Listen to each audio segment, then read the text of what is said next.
Nu ko, sākšu atkal Dievu vārdu ar jautājumu, kā vienmēr. Jā, man patīk uzdot jautājumus. Un tad kopā meklēt atbildes, rast atbildes tiem jautājumiem. Jā. Nu, un tādu pirmo jautājumu es gribu uzdot, vai mūsu dzīvē ir problēmas? Ir problēmas? Ir. Man vakar Jānis pastāstīja savu ceļojumu uz neatceros, no kurienes viņš tur brauc, jā. Un es klausījos, un es domāju, cik Dievs ir žēlīgs. Amen. Kā Dievs sargā savus bērnus. Es pat tuvu negribētu būt tādām lietām. Un jūs ziniet, problēmas ir mūsu dzīvē. Nu, tas ir, protams, tāds retorisks jautājums, jā, vai mums ir problēmas. Protams, ka ir problēmas. Un neizbēgsim to. Kaut kādas būs. Jebkurās dzīves sfērā mēs saskarsimies. Bet ir cits jautājums.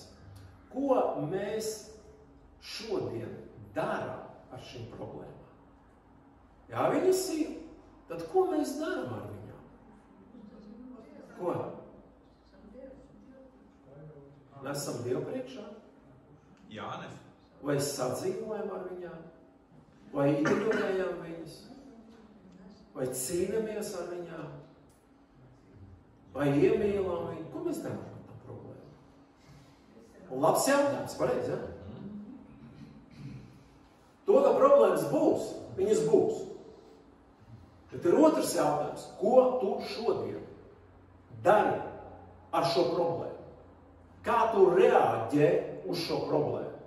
Un šodien mēģināsim rast atbildi. Un es aizskaršu tikai vienu tādu mūsu dzīves sfēru, kas ļoti ietekmē vai nu vienu rezultātu, vai otru rezultātu. Es esmu saskāries savā kalpošanā arī kā mācītājs, un ne tikai kā mācītājs, kā draugs loceklis. Es esmu saskāries ar ticīgiem cilvēkiem, kuri nespēja pārvarēt kādas zināmas problēmas savā dzīvē. Un kāpēc viņi nespēja pārvarēt šīs problēmas? Jo ir zināmi iemesli, kāpēc viņi nevar pārvarēt. Pirmkārt, viens no iemesliem var būt tāds, ka viņi neseko Dieva vārdam norādēm, jo Dieva vārds vienmēr mums parāda, kādā veidā mēs varam sākt risināt kādas lietas, kādas problēmas mūsu dzīvē. Pareizi? Dieva vārdā ir atbildes uz visu, bet tu pareizi māki atrast, ir atbildes uz visu. Bet viņi nepievērš uzmanību tik daudz Dieva vārda norādēm, kā tam, kāda ir viņu pieredze, vai arī kādi citu cilvēku ieteikumi. Pareizi? Mēs bieži risinām lietas tā. Nu, ko tu mani māci? Es jau esmu pudu sāli tajā jautājumā apēdis. Es jau zinu, kā risināt.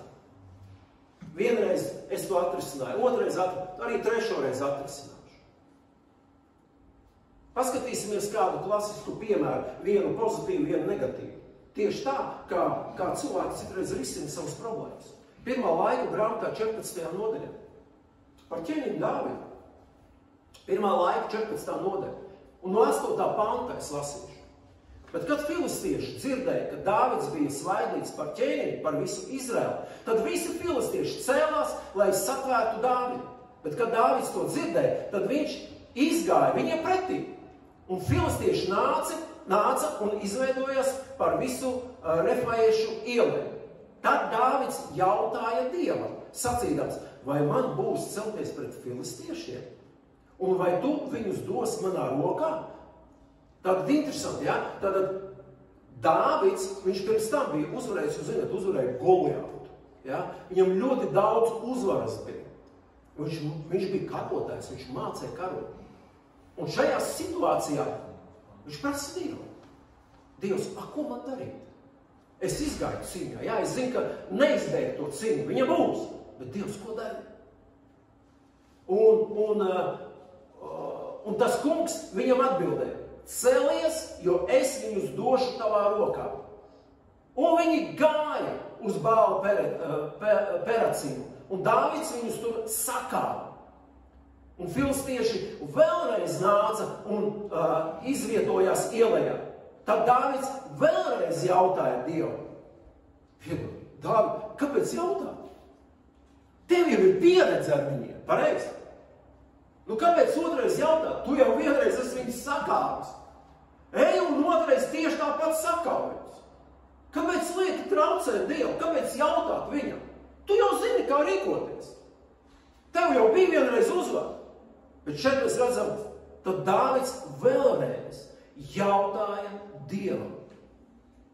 Priekš kam? Vienreiz tu jau tādā veidā uzvarēji. Ej un dari. Un ļoti interesanti. Kas notiek? Mēs lasām tālāk. Un Dievs viņam atbildēja. Nē aiz viņiem, bet paej viņiem apkārt un uzbruc viņiem iepratī balzāma kokiem. Cita taktika. Ļoti interesanti pareizi. Ja viņš neklausītu, ja viņš nejautātu, viņš iet pēc savas vecās pieredzes, vai būtu viņam uzvara? Es šaubos. Un redziet, un Dievs saka citu. 15. pāns. Un kad tu dzirdēsi balzāmu koku galotnē soļu trokšņu, ļoti konkrēti, soli pa solim, taktika, plāns, paklausi. Tad esi gatavs doties kaujā, jo tad pats Dievs izies laukā tavā priekšā, lai sakautu filistiešu karaspēku. Mīļie, ja Dievs tev dod plānu, tad Dievs ir atbildīgs par savu plānu.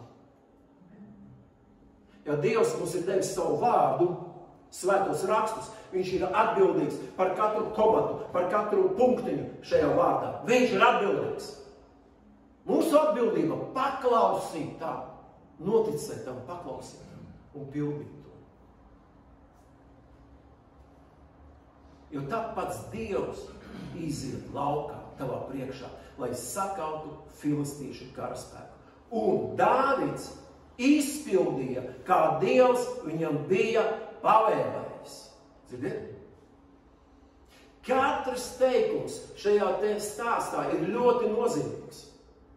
Nevar tā pārskriet pāri. Dāvids izpildīja, paklausīja, kā Dievs bija pavēlējis.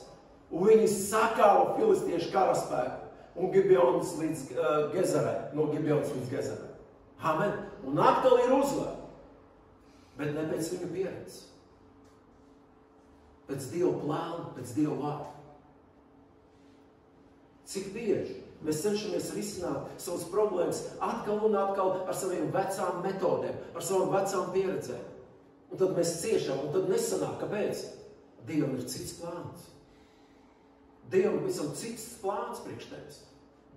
Meklē viņa vaigu, klausies viņa vārdu, pildi viņa vārdu, paklaus viņa vārdu. Viņš cīnīsies par tevi. Viņš to ir apsolījis. Amen. Viņš to ir apsolījis. Viņa, cik daudz šodien, es redzu, cik daudz šodien ir teiksim, Facebookā, YouTube'ā pēdiņās padomdevēji. Cik daudz padomdevēji tur ir? Cik daudz tu esi pats meklējis padomus kaut kur Facebookā, kaut kur YouTube'ā? No tā godīgi. Vai esat taču meklējuši? Nu kā var risināt? Nu pagadu, reku, tur jauni cilvēki, pasties, kāda viņiem dzīve. Nu paklausīsimies. Un viņi tur intervijas dod viņi. Kā kļūt par miljonāru nedēļas laikā?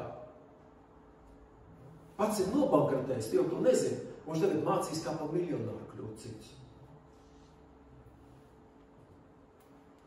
Kā tik galā ar nepaklausīgu sievu? Kā tik galā ar nepaklausīgu vīru? Un veselu rindu tādām, ziniet, pamācībām.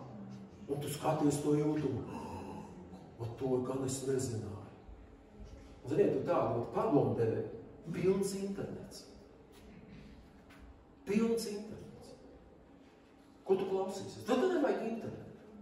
Tev blakus var būt radavīgi, neticīgi vai pat ticīgi.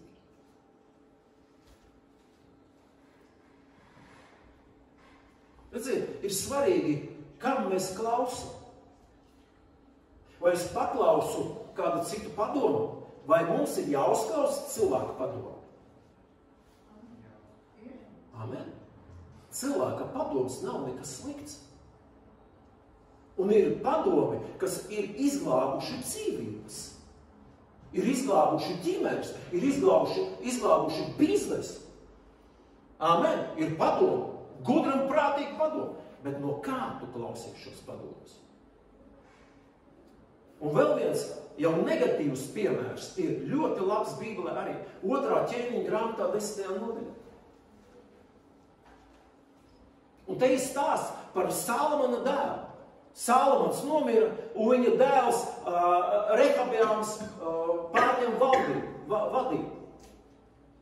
Un šeit 8. pantā mēs lasām, bet viņš, tas ir Rehabjāms, ja, noraidīja vecaju padomus. Jūs saprotiet, bija vecai, tātad bija vīri briedumā, bija vīri, kam ir pieredze vai piedzīvojumi ar Dievu, kuri var dot tev padomu ne no vēdera, bet no gara. Dzirdiet? Un šeit viņš noraidīja vecaju padomus. Ko? 8. pants. 2. ķēniņa. 1. ķēniņa būtu tā grāmata. Labi, atradīsim vēlāk. Labi? Ir 1. ķēniņa. Labi, es vēlāk pateikšu tad. Mēs ieliksim tur, ka video mums to krāstīt. Nezinu, kāpēc es tā piefiksēju. Es nelasu no Bībeles, es iekopēju tos rakstītus. Labi, es izlasīšu. Klausieties, ticiet, pēc tam pārbaudīsim, ka tā tas ir. Jā. Tā, noraidīja vecai padomu, ko tie viņam deva, un viņš prasīja padomu jaunajiem. Atradāt? 2. laika grāmata? Nu, redziet, 2. laika grāmata izrādās. Labi, pārlabojiet savos pierakstos. 2. laika grāmatā, bet 10.8, ja? Tā arī, ja? Tātad, noraida gudro vīru padomus un ņem padomus no kā? No jaunajiem. No jaunajiem, kas ar viņu bija kopā auguši un kas tagad stāvēja viņa vaiga priekšā.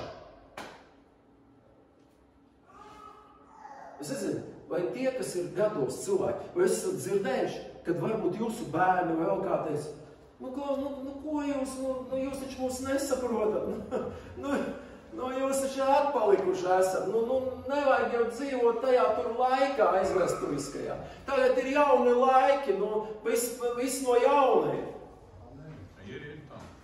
Internetā, visos mobilos gadžetos, es piekrītu, ka tā ir. Bet, mīļie, garīgajā dzīvē nekas nav mainījies. Kā no iesākuma ir bijis, mēs tikko dziedājam, kā ir bijis no iesākuma, tā arī tagad ir. Un mēs šodien arī lasam apustuļu vēstules. Un mēs varētu teikt, klausies, Pēters, tas ir aizvēstulis. Kādus padomus viņš šodien mums var dot? Bet mēs lasam un esam svētīti ar to. Amen.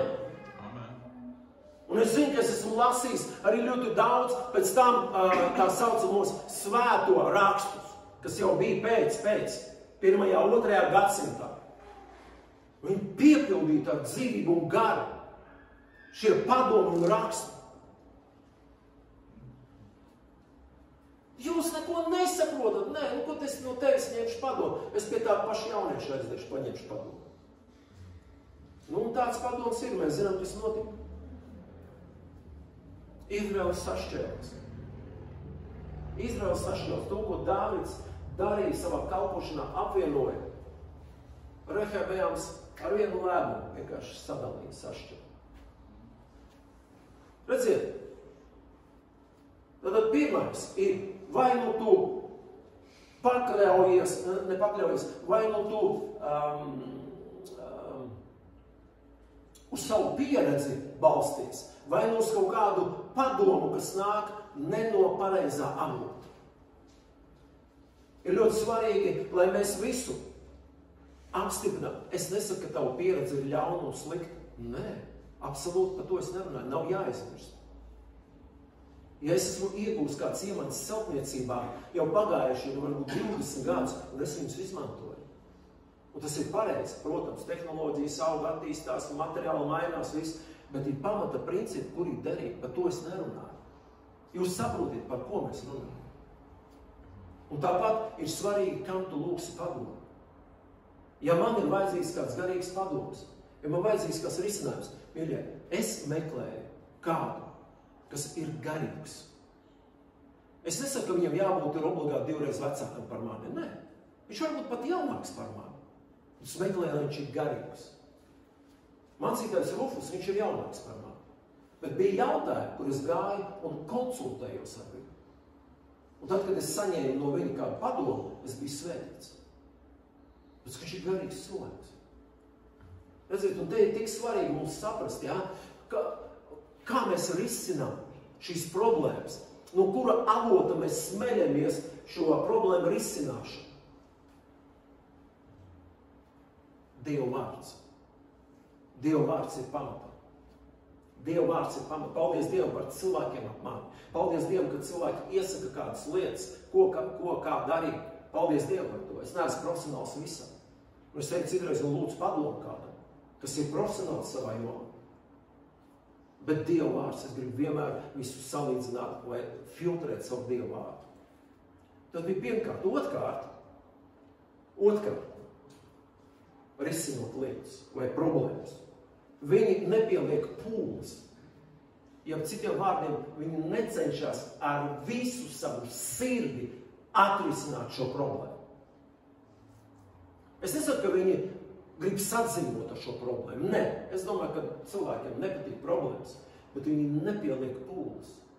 Viņi necenšas ar visu savu dedzību, ar visu savu sirdi uzvarēt tik galā šo problēmu. Un tik svarīgi ir sākt spērt pirmo soli šo problēmu risināšanai. Spērt pirmo soli, un citiem cilvēkiem ir bailes vai es nezinu, nedrošība sākt spērt šo pirmo soli, ieiet iekšā, konfrontēt ar šo problēmu. Gribās viņu zem tepiķīšu paslaucīt. Varbūt pati pa sevi kaut kā atrisināsies. Neviena problēma manā dzīvē pati pa sevi neatrisinājās. Neviena. Vai no tās, ja es neko nedarīju, sāk kaut, vai vajadzēja vienkārši sākt cīnīties, sākt risināt. Pirmā ķēniņa grāmata, pārbaudīt. Vai es pareizi? Otrā ķēniņa grāmata, 13. nodaļa. Otrā ķēniņa, 13. nodaļa. Zināms rakstvietas. Es vienkārši viņus izmantoju atkal, lai atgādinātu mums. Otrā ķēniņa, 13. nodaļa.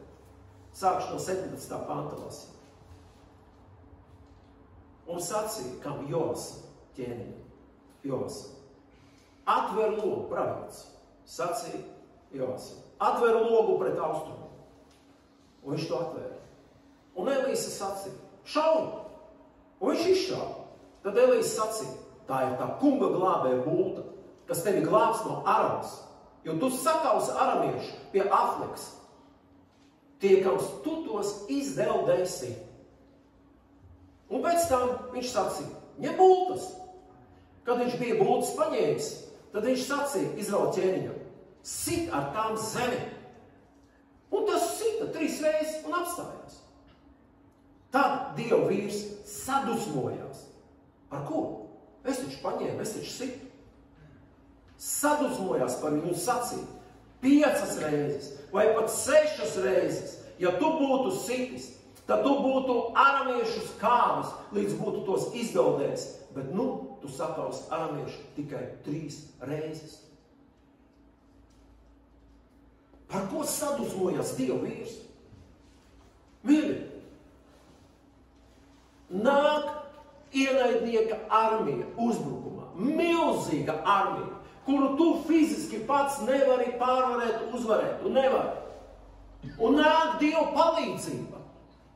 Tajā brīdī caur pravieti. Un pravietis saka, man ir atbilde. Ņem bultu šauj. Ķēniņš izšauj. Tā ir tā kunga uzvaras bulta. Ņem nākošās bultas. Sit pret zemi. Mīļie, saprot, ja tu esi izmisumā, ja tev tā problēma jau te smeļās jau mutē iekšā, tu esi izmisumā. Tu iemīsti vienkārši šo problēmu. Tu gribi kā vien ātrāk tikt galā ar viņu. Un tagad tev pasaka, kāds atnāk Dievu vīrs un pasaka, un ja tu paņemsi šīs 3 bultas, nu nezinu, 3 vai cik tur bija vienalga, ja, un sitīs pret zemi, ja, tu uzvarēsi. Nu nav jau teikts cik reiz, bet mīļie, ja es esmu izmisumā, ja es esmu, pilnīgi, es nezinu, es varbūt, ziniet, kādreiz rāda filmās, ja, ka cilvēks tur nevar apstāties, ka vajag viņu apstādināt, ja, tāpēc, ka viņam vēl šeit viss ir. Un saprotiet, un tagad, bet tai pašā laikā es te lasu, tad ķēniņš atnāk, nu, manā vietā izdariet visu, nu, jā, tie filistieši, bet Dievs jau kādreiz palīdzēja, varbūt arī tagad palīdzēs. Sit! Nu, izdarīja visu. Nu, vismaz es tā var izstāvoties. Protams, pravietis labāk redzēja šo attieksmi, tāpēc viņš sadusmojās par šo ķēniņu. Kāpēc tik vienaldzīgs es? Kāpēc es tik vērs? 5 vai pat 6 reizes, tas nozīmē 2 reizes dedzīgāk tev vajadzēja. Tā tu būtu uzvērties. Redziet, it kā tu gribi uzvaru, it kā tu gribi atrisināt problēmu, bet nav tās dedzības tavā sirdī, nav tās piepūles tev, nav tā vēlēšanās. Varbūt kāds cits. Varbūt, kad pats par sevi kaut kā atšķaidīsies, izšķīdīs un nokārtosies un nomierināsies. Redziet, kas notika? Tāpēc, mīļie, ja atnāk problēma tavā un manā dzīvē, mīļais, neesi slinks, neesi kūtrs, neesi vienaldzīgs. Iededzies savā sirdī, nelikties mierā, kamēr tu neatrisinās šo problēmu. Dzirdi? Jo es zinu, ka citreiz cilvēki iedegās uz īsu brīdi, bet nekas nemainās pēc kāda brīža, un tad nolaižās rokas, un tad nekas jau nemainās, es jau nogurs, esmu cīnīties. Un vēlas tieši to arī gaida. Neesi paviršs, neesi slinks. Konfrontē pret šo problēmu. Risini viņu, kamēr viņu ir uzvarēti. Amen. Ir cik svarīgi, lai to, ko mums ir teicis Dievs, ko teicis Dievs, es runāju, ir svarīgi Dievu vārdu ņemt par prioritāti. To, ko ir teicis Dievs, lai mēs darītu ar visu savu sirdi, ar visu savu degsmi. Dzirdiet? Nu jā, Dieva vārdā jau ir teikts. Nu es tā pamēģināju, tā kā nostrādāju, tā kā nenostrādāju. Kur ir tava degsme? Kur ir tavu vēlēšanās? Kur ir tavu ticība? Ja Dievs to ir teicis, tad viņš arī darīs. Un mēs šodien parunāsim par šo te otro iemeslu. Kad trūkst šīs dedzības vai trūkst šīs apņēmības, sāk konfrontēt, sāk cīnīties ar problēmu. Salmona pamācībās, ļoti zināma rakstiet.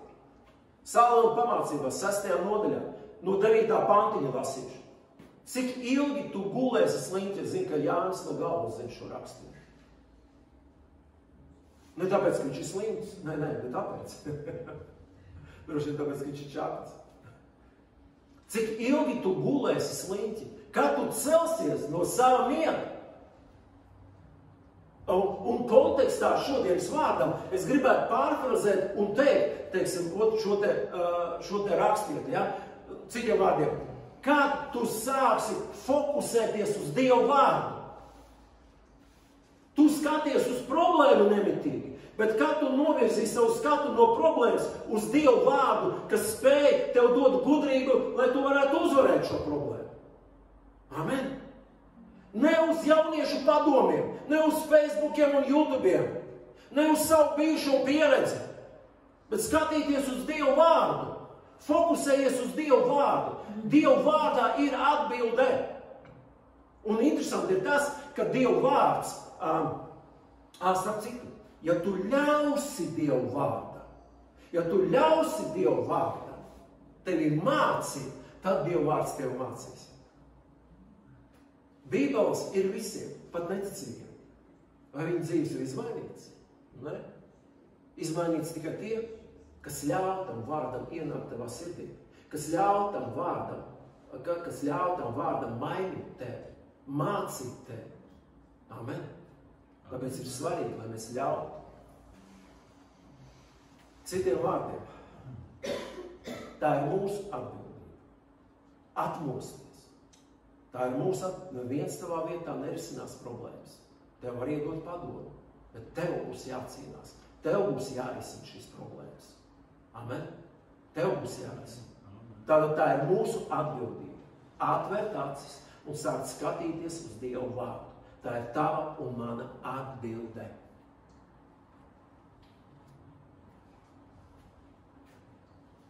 Ja tu neko nedarīsi, noteikti būs sekas.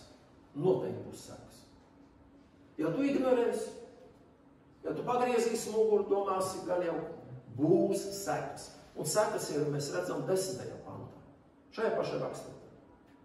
Guli maķenīt, snaudi maķenīt, saliec maķenīt rokas miegā. Ko tas nozīmē? To, ka tu nereaģē, to, ka tu neatmosties, to, ka tu nesāc skatīties uz Dievu vārdu, tu nesāc meklēt Dievu gudrību šī problēmas risināšanai. Ja? Un tas nozīmē, ka tu turpini gulēt, turpini rociņas salikt, ja? Un ka tu saliec rokas miegā. Ja? Un sekas 11. pantā momentāli ir klāta. Tad tava nabadzība tev pienāks nākdama. Citos tulkojumos ir uzbruks. Ne vienkārši pienāks tev klāt, bet no aizsega pēkšņi uzbruks tev virsū. Tava nabadzība, ne tikai fiziska. Mīļie, mēs ne tikai par fiziskām lietām runājam. Mēs runājam arī par garīgām lietām. Zini, ir arī garīgā nabadzība. Ne par to, ko teica svētīga garā nabaga. Ne par to. Un tavs trūkums tevi sagūstīs, kā bruņots vīrs. Redziet, sekas. Ja tu neko nedarīsi, šī problēma pati pa sevi nepazudīs. Viņa kļūs lielāka, tāpēc, ka šīs problēmas uzdevums ir vienkārši tevi aprīt, ievest tevi depresijā, ievest tevi izmisumā, atdalīt tevi no Dieva klātbūtnes, no Dieva mīlestības. Lai tu sāktu vainot Dievu, kad redz, viņš tavā vietā neko nedara, ka viņš tevi nesargā. Sliņķim nebūs spēka pretoties tādam ienaidniekam, ziniet? Sliņķim nav spēka pretoties nabadzībai. Un agrāk mēs nonāksim gūstā. Tāpēc, ka ienaidnieks vienmēr nāk mūsu dzīvē, lai sagūstītu mūs. Lai sagūstītu. Amen. Un ļoti labi es to varu redzēt pie cilvēkiem, kuri nepieliek pūles pie savas garīgās izaugsmes. Viņi nāk draudzē, viņi ir draudzes locekļi, bet viņi nepieliek pūles savai garīgai izaugsmē. Un ziniet, paiet kāds laiks, un vēlāk viņi paliek vienaldzīgi. Viņi paliek vienaldzīgi pret Dievu vārdu. Viņi paliek vienaldzīgi un nemeklē vairs tādas dziļas, patiesas attiecības ar Dievu. Pasaulīgas lietas viņiem kļūst mīļākas. Un ja svētdien pēkšņi ir kāds pasākums, pasaulīgs pasākums, viņi labprāt izvēlās uz to pasākumu nekā uz draudzietu. Kāpēc? Tāpēc, ka tādi cilvēki kļuvuši slinki pie savu garīgās izaugsmes. Un rezultāts būs vienmēr. Rezultāts būs vienmēr. Un nav jau noslēpums. Mēs pat zinām tādus cilvēkus, ik viens no mums, nav jāsauc vārdā, bet mēs pazīstam tādus cilvēkus, kuri kādreiz bija kopā ar mums, bija draudzē, šodien viņi nav draudzē. Varbūt kāds vēl nāk draudzē, tur vienreiz mēnesī atnāk, vienreiz pusgadā atnāk, vai vēl kaut kā, es nezinu. Kāpēc? Tāpēc, ka pazūd kaut kas. Ja tu nepieliec pūles vai garīgai izaugsmē, tu kļūsi remdens, tu kļūsi slings garīgajās lietās. Tas ir rezultāts. Un Dieva vārds mums brīdina, ka viņš uzbruks tev virsū. Viņš sagūstīs tevi kā bruņots vīrs. Amen. 2. Timoteja 4:10. 2. Timoteja 4:10. Pāvils raksta Timotejam, un viņš runā par vienu tādu vīru kā Dēvu. Un Dēma tas nav pasaulīgs cilvēks, tas nebija pagāts, tas bija ticīgs cilvēks. Un viņš saka, jo Dēma ir atstājis mani, mīlēdams tagadējo pasauli. Mīlēdams tagadējo pasauli. Mēs atnākam, mēs baudam Dievu žēlstību, Dievu labvēlību, grēku piedošanu, mēs aizdegamies, mēs esam dedzīgi mīlestībā, šī pirmā mīlestība, par ko atklās grāmatā ir teikts, ja? Mēs daigam. Un pēc tam paiet kāds laiks, un tu skaties, kur pazuda šī pirmā mīlestība? Kur viņi ir? Un mēs paliekam tādi vēsi un vienaldzīgi pret attiecībām ar Dievu, pret garīgo izaugsmu. Un ziniet, agro vēl, neagro vēl, nav ilgi jābeid. Tu sāks iemīlēt kaut ko citu, ja tu nemīlēsi to kungu, tu sāks mīlēt pasauli. Dēma iemīlē pasauli. Kristieši var iemīlēt pasaulīgās lietas, un viņam pasaulīgā lieta, pasaulīga izklaiba var kļūt nozīmīgāka par to, lai sagatavotos mūžībai. Mūsu dienas šeit virs zemes ir skaitītas. Viņas nav ilgas. Ja kādam 70, 80 gadi, tas ir vispār tāds mirklīts mūžībā. Tu nevar pat salīdzināt ar to. Mūžība ir mūžība. Tas ir čik, un viss. Un tad mēs to čik, un visi gribam apmainīt pret mūžību. To, ko mēs šeit darām, mēs vienkārši nejūtamies, man tik labi, tik forši. Tur, lamājās, tur vēl kaut kā tik forši. Mīļie, mēs neatnākam te, tāpēc, ka te ir forši. Mēs atnākam šeit, lai sagatavotu sevi mūžībai. Lai garīgi pieaugtu, lai veidot šīs attiecības ar mūsu radītāju, ar mūsu pestītāju. Amen? Amen. Tāpēc, mīļie, Bībelē ļoti daudz runā par slinkiem cilvēkiem. Un slinkums jau nav tikai fizisks slinkums. Tu vari nostrādāties ot šitā. Tev mācīt, ka nav laika, pat uz draudz atnāk, man ir darbi, man ir tas. Un tu vari redzēt, ka viņš nav slinks cilvēks. Viņš nav slinks fiziski. Bet kā ir ar garīgo? Kā ir ar garīgo? Un ziniet, garīgajā ir kā teikt, ne pakrītums, bet tad arī tavu emocijas sistēma, tavu emocionālais, tava dvēsele tiks ietekmēta. Tu neatradīsi savu mieru. Es zinu vienu, es gribu tagad tādu divus paņemt. Es pats savā dzīvē esmu redzējis. Es domāju, es kādreiz nebiju slinks. Biju. Tagad cīnos ar to. Lai nebūtu slinkam. Lai būtu čaklam. Garīgi. Ne tikai garīgi. Arī fiziski. Amen. Arī fiziski. Es runāju par abām lietām. Es gribu, lai mēs ieraugam, ja, kā fizisko, tā arī garīgu. Protams, par garīgām lietām vienmēr ir prioritāte. Čakls cilvēks, es pat uzrakstīju, ja, ka čakls cilvēks izjūt atbildību. Viņš ir atbildīgs cilvēks. Čakls cilvēks izjūt atbildību pret sava darba devēju. Un veltīs laiku, lai godīgi paveiktu darbu. Čakls cilvēks būs uzticams ne tikai savā mantā, savā mājā. Viņš būs uzticams arī par citu mantu. Dzirdiet? Ja tu esi čakls cilvēks, tad tu izjutīsi atbildību pret to, kas tev dod darbu. Un tev nevajadzēs blakus kādu uzraugu, lai tu darītu kaut ko. Pat nevajag blakus tev uzraugu, bet darbs tiks padarīts kvalitatīvi un laikā. Tāds ir čakls cilvēks. Tas raksturo čaklu cilvēku. Amen. Vai mūs var atstāt bez uzraudzības? Ka mūs uztic kādu darbu? Grūti. Kā ir? Grūti. Godīgi. Jā, tieši tā, godīgi. Kārdinājums būs liels. Tad, kad stāv priekšnieks, kā tu strādā. Un kā ir, kad priekšnieks aizbrauc prom, kā tu strādā? Kristap, atceries jūrmā? Mēs grēkojām ar to. būdami jau kristieši. Un tas raksturo sliņķi. Labi, neiesim tik tālu. Tas raksturo čaklu cilvēku, godīgos, atbildības sajūtu. Kas raksturo sliņķi? Paskatīsimies to. Jo arī svarīgi.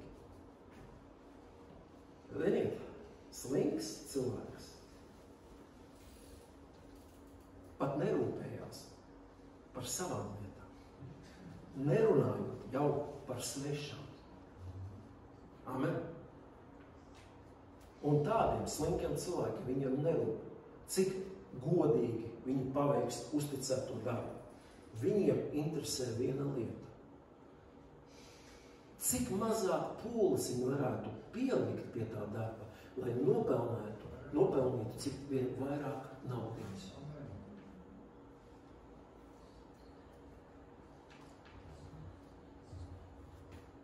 Es minēju Jūrmalu. Mums maksāja labu naudu. Bet blakus bija ezers. Un gribējās zivtiņas paķert. Un tad vienreiz ne pats priekšnieks lielais, bet uzraugs mums uzķēra. Nostičīja mūs. Un paldies Dievam. Tad mēs sākam strādāt godīgi. Un es esmu sastapies. Arī tad, kad šo namu remontēju. Tad, kad bija darba devējs, kā viņš saucās, brigadieris, nezinu kā tas, kas skatās kā cepa. Būvuzraugs, jā. Tad tie vīri strādāja. Kad būvuzraugs bija prom, tad no 4 viens strādāja, 3 loberēja. Ziniet, vajadzēja kļūt man par uzraugu. Tad arī es nevienmēr varēju būt. Nopietni. Es neko neteicu, es vienkārši gāju garām, piegāju, un tad viņi sāk strādāt. Droši vien, ka tu esi sastaps arī tādus cilvēkus. Un tas nozīmē, ka tie ir slinki cilvēki. Bet labi, par svešām lietām, nu ko tur svešām, bet par savām lietām. Par savām. Un ziniet, izrādās, ka slinks cilvēks var būt arī pat nevīžīs pret sava paša lietām. Pret savu pašu lietām. Ja tu aiziet pie viņiem mājās, tur ir bardaks, tur ir nekārtība, šausmīga. Es nerunāju par to, ka tev ir maz tādi bērni, jāizkriek. Tu vāc aizmugurē atkal jau ir izmērtāts, jā. Bet tie, kad tu ieej mājā, tu uzreiz redzi. Kāpēc? Tev nav laika sakārtot, satīrīt. Hauss iekšā, nav laika. Kāpēc nav laika? Mēs varam atrast 101 iemeslu. Es gribu teikt godīgi. Slinkums ir viens un iemesls. Mums ir godīgi. Vienreiz man vajadzēja braukt ar vienu cilvēku. Un tad, kad viņš iebrauc ar mašīnu, ziniet, godīgi sakot, man bija bail iekāpt tajā mašīnā. Man bija bail iekāpt tajā mašīnā. Tā ir tava manta. Tas ir tavs īpašums. Vai tev nav laika pat sakārtot to visu? Es runāju tagad par fiziskām lietām, bet saprotiet, kas notiek. Viens pāriet otrā. Ja tu esi vienās lietās tāds, tad grib vai negrib, tu būsi arī garīgajās lietās tāds pats. Amen, tā ir taisnība. Tā ir taisnība. Tāpēc, mīļie, mums prom no šīs slinkuma stāvokļa. Tāpēc, ka es negribu teikt, ka slinkums ir gars. Nē, tā ir cilvēka izvēle. Bet šis slinkums, viņš ir aprakstīts kā bruņots vīrs. Viņš ir aprakstīts kā kaut kāda persona, kas grib vienkārši tevi sagūstīt, kas grib paņemt tevi savā gūstā, nospiest tevi. Vai tev nav laika ne priekš kā vairs, ne priekš savas ģimenes, ne priekš savas mantas, ne priekš garīgām lietām. Bet, mīļie, es zinu vienu. Mēs citreiz neuzvaram problēmu savā dzīvē tikai tāpēc, ka pieļaujam kādu slinkumu savā dzīvē. Slinkumu atvērt acis. Skatīties uz Dievu vārdu, atrast Dievu vārda risinājumu šai problēmai, noticēt tam un spērt pirmo soli, lai sāktu šī problēma risināties. Nebūsim slinki šajā jautājumā. Dievu vārds ir devis mums visu. Caur Jēzu Kristu mēs esam uzvarētāji. Amen! Nedovēlsim visu vainu uz viņu, viņš jau ir izdarījis 2000 gadus atpakaļ. Visu, kas mums ir vajadzīgs. Šodien tev vajag atmosties. Tev vajag atvērt acis. Tev vajag piecelties no gultas. Tev vajag paņemt slotu. Tev vajag paņemt puteksūcē. Tev vajag paņemt švammeru ar spainu ūdens. Tev vajag paņemt bībeli. Tev vajag atrast slepeno istabu, kur ieslēgties un meklēt viņu. Tā ir mūsu atbildība. Nebūsim slinki. Mūsu vietā to neviens neizdarīs. Var kāds padomu dot, bet tavā vietā neviens to neizdarīs. Amen. Ļoti interesanti rakstiet. Salmona pamācības 12. nodaļa, 27. pāns. Ļoti interesanti. Sliņķis neceps savu medību, bet čakls cilvēks kļūst bagāts. Ļoti interesanti. To var uzreiz uzdot jautājumu. Es uzreiz uzdevu jautājumu. Pagad, kā slinkam cilvēkam vispār medījums nonāca viņa rokās? Viņš tomēr nav slinks, viņš gāja medīt. Pareizi, ja? Jautājums.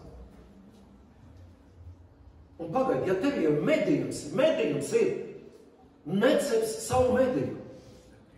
Tad tu tiki pie medījuma, bet tev pat nav, es nezinu, ne drosmes, bet spēka, jā, tev ir slinkums uzsver. Un, protams, tā gaļa kas? Sapūs. Ies bojā. Interesanti rakstīt. Ļoti interesanti. Kādā veidā sliņķim pēkšņi var būt medījums? Ko? Nopirka? Uzdāvināja. Pareizi. Kāds uzdāvināja? Mantojums. Dzirdiet? Mantojums.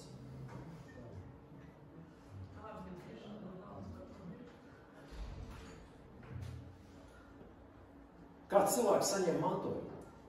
Lielu mantojumu.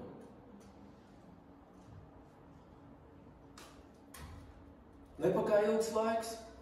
Viņš konstatēja, ka nauda beidzās. Un kad viņam pajautāja, kur tu viņu iztērēji? Viņš pat godīgi nevarēja pat atbildēt, kur viņš viņu iztērējis.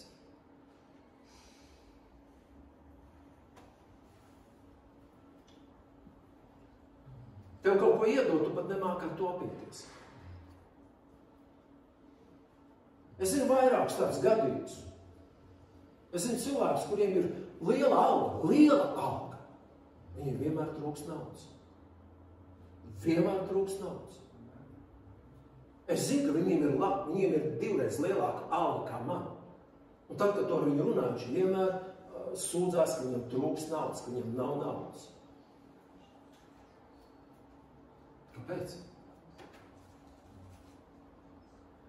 Varbūt tev ir dots šis medījums, bet tu viņu pat nemēdz vai negrib uzsakt.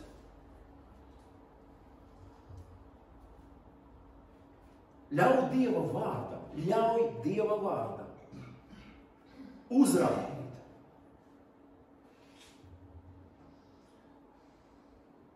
problēmas tavā dzīvē.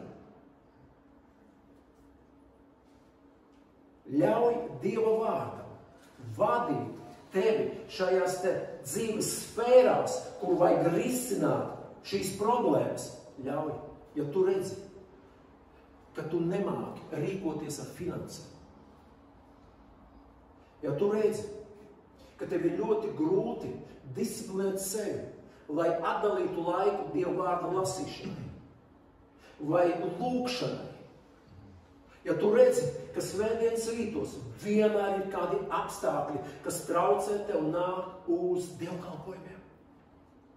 Ja tu vienkārši konstatē, ka reiz vien tie paši apstākļi, viens tās pašas problēmas. Mīļais, sāc ļaut Dieva vārdam mainīt tavu dzīvi.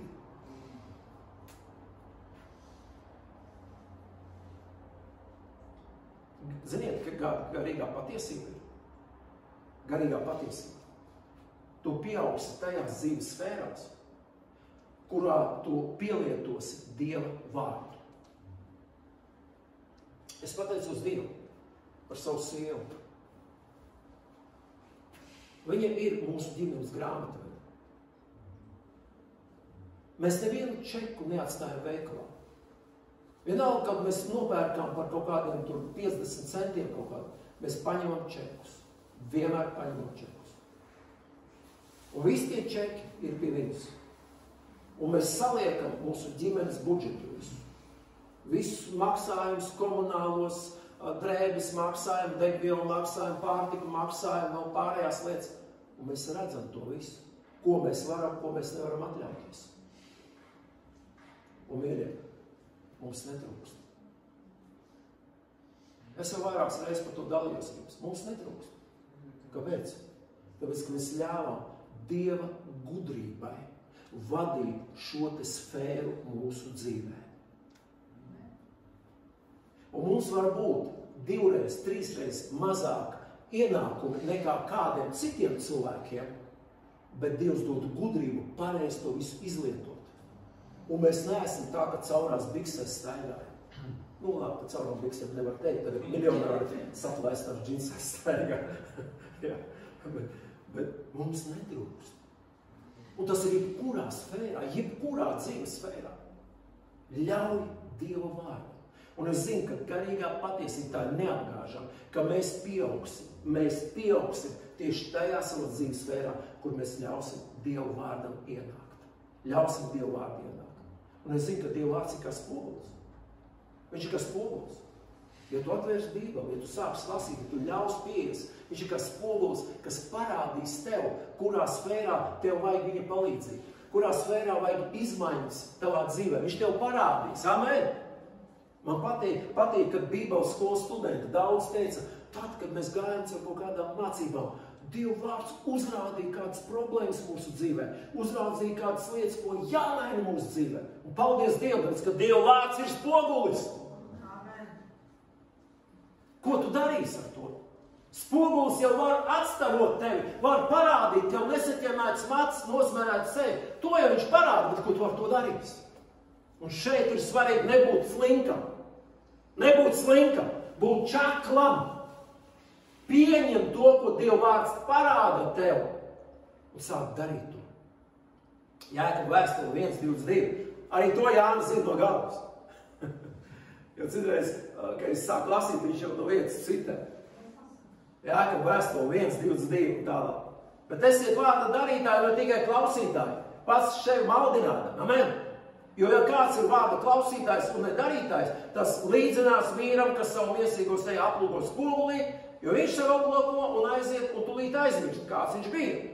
Bet kas ieskatīsies un paliks pilnīgajā svabadības likumā, nebūdams aizmāršīgs klausītājs, bet darba darītājs, tas būs svētīgs savā darbībā.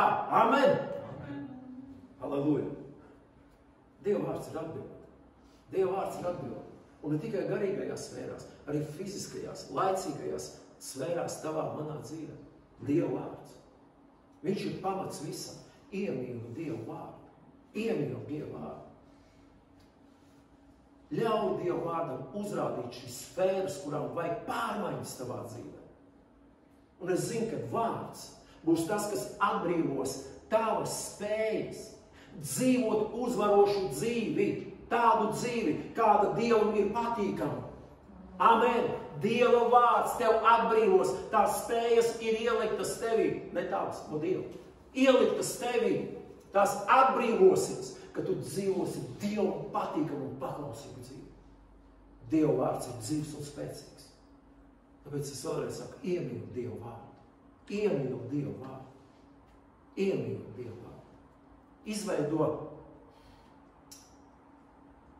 Izveidot tādu vēlēšanos sevi būt atkarīgam no Dieva vārda. Atkarīgam no Dieva. esi vienmēr motivēts no Dieva vārda. Ja es pēkšņi sastopos ar kādu problēmu, es gribu uzreiz, lai Dieva vārds ir tas, kas mani motivē, parāda, ieslēdz prožektoru, lai es ieraugu, kādā veidā es varu uzvarēt šo problēmu. Ja es mīlēšu Dieva vārdu, es būšu motivēts no Dieva vārda, tas ir iespējams. Tas viss ir iespējams. Amen. Vienīgi, ja Dievs tev zvana atbildi. Vienīgais. Jeremija 3:3. Es zinu, ja mēs ielaidīsim Dieva vārdu savā dzīvē, mums būs spējas pareizi izplānot savu dzīvi. Tā kā es stāstīšu šo liecību par mūsu finansēm, ja? Būs izplānot savu dzīvi. Tāpēc, ka šīs spējas nav mūsu, šīs spējas nāk no paša Dieva.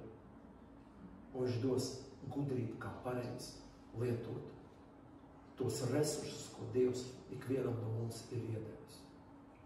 Uzticēsimies svētajam garam, ļausim svētajam garam, lai viņš mums dod panākumus visās lietās, mūsu dzīves sfērās. Bet svarīgi, lai tu pieliktu pūles, saskaņā ar ko? Saskaņā ar viņa vārdu. Slings cilvēks neceps savu medību. Čakls savukārt būs pārticīgs, būs dzīvos pārpilnībā. Visās sfērās. Amen. Un es zinu vienu. Hauss un nekārtība, kā fiziski, tā garīgi, aizies no tavas un no manas dzīves. Atnāks Dieva kārtība tavā un manā dzīvē. Tāpēc vienkārši pieņemam lēmumu. Atmosties, pieņemam lēmumu, negulēt, sakļaujot rociņus un gaidīt, kad Dievs vai kāds cits kaut ko izdarīs tavā dzīvē. Atmosties, sāc skatīties uz Dieva vārdu atbildi, sāc meklēt Dieva risinājumu šīm te problēmām. Un es zinu, ka Dievs mums dod savas spējas, ka mēs esam uzvarētāji, mēs neesam zaudētāji. Mēs neesam lemti dzīvot zem šo problēmu nastas vai depresijas. Nē, Dievs dod mums spējas, savas spējas. Ja mēs tam noticam, ja mēs tam piekritam, ja mēs meklējam viņu, viņš dod mums uzvarēt šīs lietas. Jo mēs, Jēzu Kristu, esam uzvarētāji. Amen. Tāpēc būsim čakli. Būsim čakli Dieva lietās. Būsim čakli Dieva lietās. Pieņem lēmumu. Sāk mainīt kaut ko. Varbūt šodien tu klausoties. Bija kaut kādas lietas, kas tevi dziļi skāra. Varbūt kā zobens iedūrās. Un saka, tā kā nosoda mani mācītājs. Es tev nenosodu. Absolūti. Es tev mīlu un gribu, lai šis Dieva vārds palīdz kā tev, tā man. Man pašam ir vajadzīgs šis Dieva vārds. Man pašam ir vajadzīgs kāds pārmaiņas dzīvē. Bet es gribu būt paklausīgs Dieva vārdā. Tāpēc, ja šis vārds tev uzrunā, dari kaut ko ar to. Neesi vienaldzīgs, esi čakls. Un tu redzēsi pārmaiņas savā dzīvē. Tu redzēsi kā haus, kā nekārtība. Vienkārši ir prom no tavas dzīves. Un nāk Dieva kārtība, Dieva svētība, Dieva labvēlība par tavu dzīvi. Jēzus Kristus vārdā.